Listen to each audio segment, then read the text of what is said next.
আসসালামু আলাইকুম, আমি মনি, আমার কচুদের মা।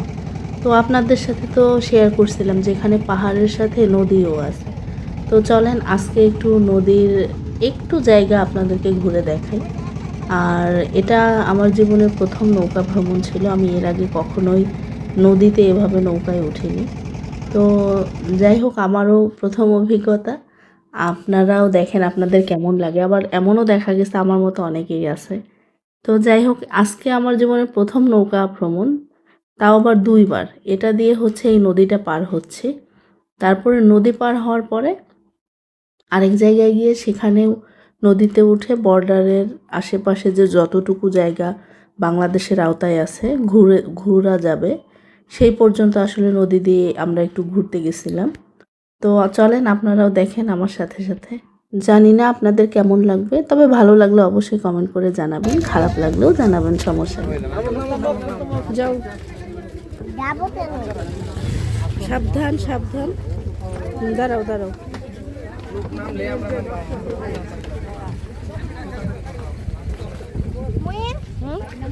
হ্যাঁ, নামছে। আর এই যে আমরা দ্বিতীয়বার নৌকাতে উঠতে যাচ্ছি, তবে এটা আসলে নিতান্তই ভ্রমণের উদ্দেশ্যে, আর ওটা তো হচ্ছে নদীই পার হইছি। যাই হোক, আপনারা দেখেন কেমন লাগে নদীর সৌন্দর্য, পাশে পাহাড়, প্রকৃতি। এদিকে আমি ভিডিও করতে ব্যস্ত, আর ওদিকে আমার হাজব্যান্ড হচ্ছে নৌকার ভাড়া মেটাচ্ছে। তো এক একটা নৌকার ডিমান্ড ছিল ওরা 40 থেকে 45 মিনিট আমাদেরকে ঘুরাবে।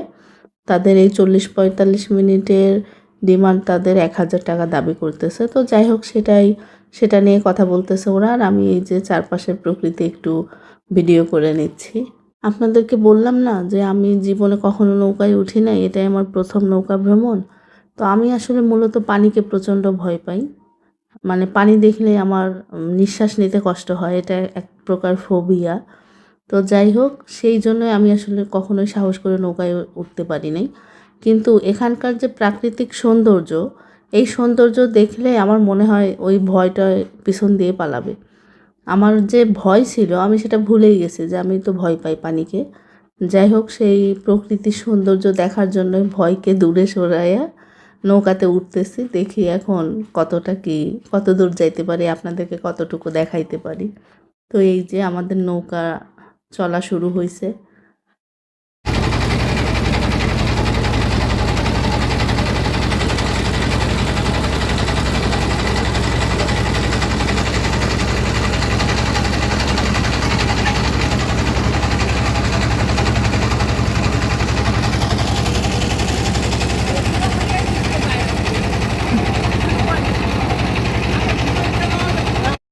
আমার ঘোরার শখ একটু কমই, কারণ আমার বাইরে বের হলেই রোদ লাগলে মাথা ব্যথা উঠে যায়। আমার মাইগ্রেনের সমস্যা আছে।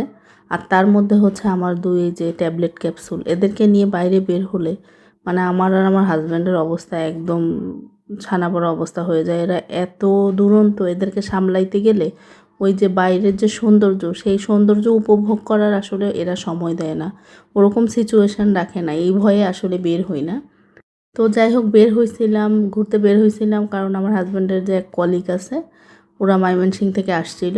ওই ভাবি ভাই ওরা যাবে বাচ্চাদেরকে নিয়ে বেড়াইতে। তো ওই একসঙ্গে আর কি যাওয়া হয়েছিল, একসঙ্গে মিলে সবাই ঘুরতে গেছিলাম। তা না হলে ইচ্ছা থাকলেও আসলে পরিস্থিতি ওইভাবে সময় সুযোগও হয় না বাচ্চাদেরকে নিয়ে। আর ঘুরবো দেখি আল্লাহ বাঁচায় রাখলে, বাচ্চারা একটু বড় হইলে পরে একটু ঘোরাঘুরি করে বাংলাদেশটাকে দেখব। তো নৌকা চালক আমাদের এভাবে 15-20 মিনিটের মতো নৌকা দিয়ে হচ্ছে নিয়ে যাওয়ার পরে একটা জায়গায় 10-15 মিনিটের জন্য বিরতি দিছিল। ওই জায়গাটা এত সুন্দর, মানে পুরো একটা পাহাড়টা পুরোটাই মনে হচ্ছিল যে পাথর। আর ওই জায়গায় পানি একদম কম। তো ওখানে গিয়ে সবাই একটু পানি ছুঁলো, তারপরে পা ডুবাইলো, এটাই হচ্ছে মজা। তো আমরা তো এরকম, আমার জীবনে প্রথম এরকম নদীতে পা ডোবানো নদী আমি দেখিই নাই। যা ছোটোবেলায় একটু একটু দেখছি সেটা পুকুর, আর এখনকার বাচ্চা কাচ্চা তো পুকুরেরও আসলে স্বাদ নিতে পারে না। এই জন্যই ওর বাবা আমার বাচ্চা দুইটাকে ওই পানিতে একটু পা দোলাইয়া ওদেরকে একটু ফিল করাইলো যে কেমন লাগে পানিতে হাঁটতে। উম তো ওরা অনেক মজা পাইছে। আমারও অনেক ভাল লাগছে। আর আমি হচ্ছে একজন গাছ পাগল মানুষ। এখানে কিছু, কিছু গাছ পাইছিলাম সেগুলো আমি নিয়ে আসছি। আপনাদের সঙ্গে শেয়ার করব ইনশাআল্লাহ পরবর্তীতে কোনো একটা ভিডিওতে। আর উম দেখলেনই তো বাচ্চারা নামতেছে। কতটা মজা করতেছে। আর আমার যে ভিডিওগুলো এগুলো আসলে একদম ভিডিও।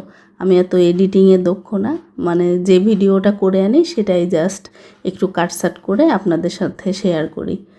তো সবাই তো আসলে এডিটিংয়ে এক্সপার্ট। এডিট করে ভিডিও দেয়, দেখতেও সুন্দর লাগে। তো আমি না হয় একটু ভিডিওই দেই, মানুষ এটাই দেখুক। আজ এ পর্যন্তই, সবাই ভালো থাকবেন। আল্লাহ হাফেজ।